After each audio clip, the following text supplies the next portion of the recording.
அஸ்ஸலாமு அலைக்கும் வரஹ்மத்துல்லாஹி வபரகாத்துஹு.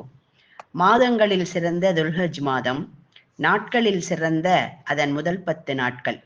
இந்த 10 நாட்களில் பிறை 9 அன்றுதான் அரஃபா நாள் வருகிறது.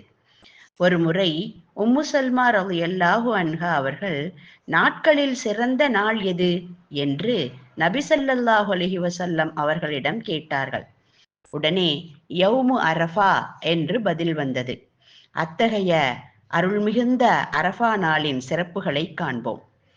ஹஸ்ரத் இப்ராஹிம் அலைஹிஸ்ஸலாம் அவர்களுக்கு ஜிப்ரீல் அலைஹிஸ்ஸலாம் அவர்கள் ஹஜ்ஜை படித்து கொடுத்த நாள். ஆதம் அலைஹிஸ்ஸலாம் அவர்களும் ஹவ்வா அலைஹிஸ்ஸலாம் அவர்களும் நீண்ட பிரிவிற்கு பின் சந்தித்த நாள் அரஃபாவுடைய நாள். ஏன் இதற்கு இந்த பெயர் வந்தது?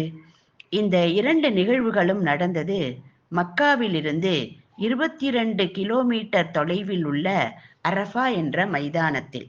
அதனால் இந்த நாளுக்கு அரஃபாவுடைய நாள் என்று பெயர் வந்தது. ஒரு முறை உமர் ரலியல்லாஹு அன்ஹு அவர்களிடம் ஒரு யகூதி வந்து, சூரத்துல் மாயிதாவுடைய 3வது ஆயத்து இறங்கிய இடமும் நாளும் உங்களுக்கு தெரியுமா என்று கேட்டார். அதற்கு உமர் ரலியல்லாஹு அன்ஹு அவர்கள், அந்த ஆயத்து ஹஜ்ஜத்துல் விதாவில் அரஃபா நாளன்று அரஃபா மைதானத்தில் இறங்கியது என்றார்கள். அதற்கு அந்த யகூதி, இந்த வசனம் எங்களுக்கு வந்திருந்தால் அதனை நாங்கள் பெருநாளாக கொண்டாடி இருப்போம் என்று கூறினார். அந்த வசனம், அல் யௌம அக்மல்து லக்கும் தீனக்கும், இன்று உங்களுக்கு உங்கள் மார்க்கத்தை முழுமையாக்கி விட்டோம். வ அத்மம்து அலைக்கும் நிஅமதி, என் அருளை உங்கள் மீது முழுமையாக்கினேன். வ ரலீது லக்குமுல் இஸ்லாம தீனா, உங்களுக்கு இஸ்லாம் மார்க்கத்தை பொருந்திக் கொண்டேன் என்பதாகும். அல்லாஹ் கூறிய இந்த நாள் இன்று அரஃபாவுடைய நாள் மட்டுமல்ல, வெள்ளிக்கிழமையும் கூட. அடுத்து சூரத்துல் புரூஜ் என்ற அத்தியாயத்தில், வஸ்ஸமாஇ தாத்தில் புரூஜ், கோள்களுடைய வானத்தின் மீது சத்தியமாக, வல் யௌமில் மௌஊத், வாக்களிக்கப்பட்ட மறுமை நாளின் மீது சத்தியமாக, வஷாஹிதின் வ மஷ்ஹூத், சாட்சியாளரான வெள்ளிக்கிழமையின் மீது சத்தியமாக, சாட்சியாக்கப்பட்ட அரஃபா நாளின் மீது சத்தியமாக என்று கூறுகிறான் அல்லாஹ். அடுத்து வல் ஃபஜ்ர், அதிகாலையின் மீது சத்தியமாக, வலையாலின் அஷ்ர், 10 இரவுகளின் மீது சத்தியமாக. இந்த 10 இரவுகளும் துல்ஹஜ் மாதத்தின் முதல் 10 நாட்களின் இரவுகள் என்று முஃபஸ்ஸிரீன்கள் கூறுகின்றனர். வஷ்ஷஃபி வல் வத்ர், இரட்டையின் மீது சத்தியமாக, ஒற்றையின் மீது சத்தியமாக. இந்த ஒற்றை என்பது அரஃபாவுடைய நாளாகும். ஆக குரானில் இந்த 3 இடங்களில் அரஃபா நாளை பற்றி குறிப்பிட்டு அதன் சிறப்பை சுட்டிக்காட்டுகிறான் அல்லாஹ். இந்த நாள் நமக்கு மிக முக்கியமான நாள்.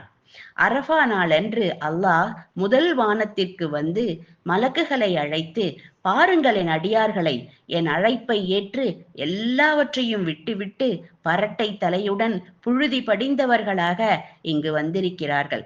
நான் உங்களை சாட்சியாக்கி அவர்களுடைய பாவங்களை மன்னித்து விட்டேன்.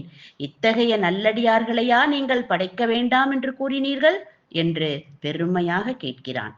அதனால்தான் நபி ஸல்லல்லாஹு அலைஹி வஸல்லம் அவர்கள், ஒருவர் ஹஜ்ஜுடைய கிரியைகள் அனைத்தையும் இஹ்லாசுடன் நிறைவேற்றினால் அவரின் பாவங்கள் அனைத்தும் மன்னிக்கப்பட்டு அன்று பிறந்த பாலகனைப் போல் தூய்மையடைகிறார் என்கிறார்கள். ஹஜ்ஜுக்கு போக முடியாதவர்கள் இத்தகைய பாவ மன்னிப்பை பெறுவது எப்படி? இங்கு இருப்பவர்கள் அரஃபா நாளன்று நோன்பு வைத்தால் சென்ற ஆண்டின் பாவங்களும் வருகிற ஆண்டின் பாவங்களும் மன்னிக்கப்படுகின்றன. நாம் தஹஜ்ஜத் நேரத்தில், சஹர் நேரத்தில், இஃப்தார் நேரத்தில் இஸ்திக்ஃபார் ஓதி அல்லாஹுவின் பாவ மன்னிப்பை பெற முயற்சிக்க வேண்டும். இந்த முக்கியமான நாளை நாமும் முக்கியப்படுத்த வேண்டும். சீசனில் வியாபாரத்தை திறம்பட செய்பவர்கள் தானே புத்திசாலிகள்.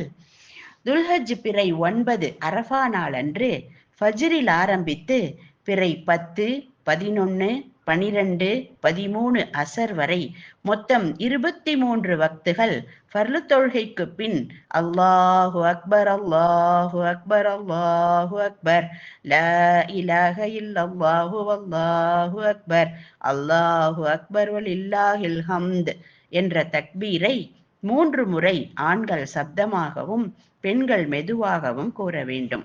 ஒருவேளை கூற மறந்துவிட்டால் நினைவு வந்தவுடனாவது கூறிவிட வேண்டும். பிறை பிறந்தது முதலே அதிகம் தக்பீர் சொல்வது சிறப்பு. அதிலும் குறிப்பாக அரஃபா நாளில் காலையில் எழுந்ததிலிருந்து பிறை 13 வரை இந்த 5 நாட்களும் எவ்வளவு முடியுமோ அவ்வளவு அதிகமாக எல்லா நேரங்களிலும் தக்பீர் சொல்லிக்கொண்டே இருக்கலாம்.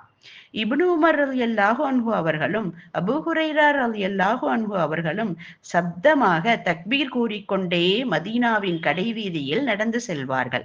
உடனே மக்கள் அனைவரும் தக்பீர் சொல்ல மதீனாவின் மார்க்கெட்டே தக்பீர் முழக்கத்தால் எதிரொலிக்கும். மினாவின் கூடாரங்களிலும் தக்பீர் முழக்கம் கேட்டுக்கொண்டே இருக்கும். அல்லாஹு அக்பர் கபீரா, அல்ஹம்துலில்லாஹி கசீரா, வசுபஹானல்லாஹி புக்ரதம் வ அசீலா என்றும் தக்பீர் கூறலாம். ஹாஜிகள் அங்கு தல்பியா கூறுவார்கள், நாம் இங்கே தக்பீர் கூறுகிறோம். இந்த தக்பீருடைய வார்த்தைகளை இப்ராஹிம் அலைஹிஸ்ஸலாம் அவர்கள் தன் மகன் இஸ்மாயில் அலைஹிஸ்ஸலாம் அவர்களுக்கு பகரமாக சொர்க்கத்திலிருந்து ஒரு ஆடு அல்லாஹுவால் இறக்கப்பட்ட போது மனமகிழ்ந்து அல்லாஹு அக்பர் என்று கூற இஸ்மாயில் அலைஹிஸ்ஸலாமும் ஜிப்ரீல் அலைஹிஸ்ஸலாமும் தொடர்ந்து கூறி அதனை ஆமோதித்தார்கள். இமாம் புகாரி ரஹ்மத்துல்லாஹி அலைஹி அவர்களின் ஆசிரியர் சுஃபியானு தௌரி ரஹ்மத்துல்லாஹி அலைஹி அவர்கள் 70 அரஃபா நாட்களை கண்டவர்கள். அவர்கள் கூறுகிறார்கள், இந்த அரஃபாவில் மிக கெட்டவன் யார் தெரியுமா? அல்லாஹ் என்னை மன்னிக்க மாட்டான் என்று நினைக்கிறானே அவன்தான் என்று. நம்மை படைத்தவனிடம் நம்பிக்கையோடு கேட்டு பெறுவோம் நம் தேவைகள் அனைத்தையும். ஹைரு துஆஇ துஆஉல் அரஃபா என்றார்கள் நபி ஸல்லல்லாஹு அலைஹி வஸல்லம். அப்படி என்றால் என்ன துஆ ஓதுவது? குர்ஆனில் கூறப்பட்டுள்ள 40 ரப்பனா துஆக்கள், நபி ஸல்லல்லாஹு அலைஹி வஸல்லம் அவர்கள் கற்றுத்தந்த சுன்னத்தான துஆக்கள் ஆகியவற்றை ஓதி துஆ செய்யலாம். அஸ்மாவுல் ஹுஸ்னா ஓதி துஆ செய்யலாம். நமக்கு மட்டும் இல்லாமல் அகில உலகத்திலும் உள்ள அனைத்து முஸ்லிம்களுக்காகவும் அவர்களின் நிம்மதியான இம்மைக்காகவும் அழகான மறுமைக்காகவும் கேட்கலாம். காசா மக்களுக்காக மனமுருகி துஆ செய்வோம். நம்முடைய இம்மை மறுமை தேவைகளை கேட்போம். நபி ஸல்லல்லாஹு அலைஹி வஸல்லம் அவர்கள் கூறுகிறார்கள், இந்த நாளில் நானும் எனக்கு முன்வந்த நபிமார்கள் எல்லோரும் கேட்ட துஆ என்ன தெரியுமா? லா இலாஹ இல்லல்லாஹு வஹ்தஹு லா ஷரீக லஹு லஹுல் முல்கு வலஹுல் ஹம்து வஹுவ அலா குல்லி ஷைஇன் கதீர். இது ஒரு திக்ரு மட்டுமல்ல, துஆவும் ஆகும். அல்லாஹுக்கு மிகவும் பிடித்தமான ஒன்று. பிடித்தமான நாளில் பிடித்தமான திக்ரை நாமும் அதிகமாக ஓதுவோம். லா ஹவுல வலா குவ்வத இல்லா பில்லாஹில் அலியுல் அலீம் என்று சொர்க்கத்தின் பொக்கிஷங்களில் ஒன்றான இதனை ஓதும் போது அல்லாஹ் மிகுந்த மகிழ்ச்சி அடைகிறான். நாங்கள் நன்மை செய்வதற்கும் தீமையை விட்டு விலகுவதற்கும் அல்லாஹுவின் உதவியே அன்றி வேறில்லை என்று இந்த துஆவை ஓதினால் நமக்கு உதவுவதை அல்லாஹ் தனது கடமை என்கிறான். அதிகமாக அல்ஹம்துலில்லாஹ் கூற வேண்டும். அல்லாஹ் நமக்கு வழங்கியுள்ள உயிர், உடல், அதன் உறுப்புகள், அறிவு, செல்வம், பிள்ளைகள், ஈமான் என்று அவனுடைய அருட்கொடைகளை அடுக்கிக் கொண்டே போகலாம். நாம் அவனுக்கு நன்றி செலுத்த கூறும் திக்ரும் துஆவும் தான் அல்ஹம்துலில்லாஹ். இவையெல்லாம் நம் கல்பிலிருந்து வர வேண்டும். நபி ஸல்லல்லாஹு அலைஹி வஸல்லம் அவர்கள் கூறுகிறார்கள், அல்லாஹ் நரக விடுதலை செய்யக்கூடிய நாட்களில் மிகச்சிறந்த நாள் அரஃபாவுடைய நாள். பல லட்சக்கணக்கானோருக்கு அல்லாஹ் இந்த நாளில் நரக விடுதலை அளிக்கிறான். இன்ஷா அல்லாஹ் அதில் நாமும் ஒருவராக இருக்க வேண்டும். அரஃபா தான் ஹஜ், ஹஜ் தான் அரஃபா என்றார்கள் நபி ஸல்லல்லாஹு அலைஹி வஸல்லம். ஹாஜிகள் யாரேனும் நோய்வாய்ப்பட்டிருந்தால் அவர்களை ஆம்புலன்ஸில் வைத்தாவது அரஃபா மைதானத்திற்கு கொண்டு வந்து ஒரு 10 நிமிடமாவது அங்கு தங்கச் செய்வார்கள். அப்பொழுதுதான் அவர்களின் ஹஜ் நிறைவேறும். இத்துணை சிறப்பு வாய்ந்த அரஃபா நாளை இன்னும் ஓரிரு நாட்களில் நாம் அடைய இருக்கிறோம். அருள் மிகுந்த அரஃபா நாளை நாம் நல்லமல்களால் அலங்கரிப்போம்.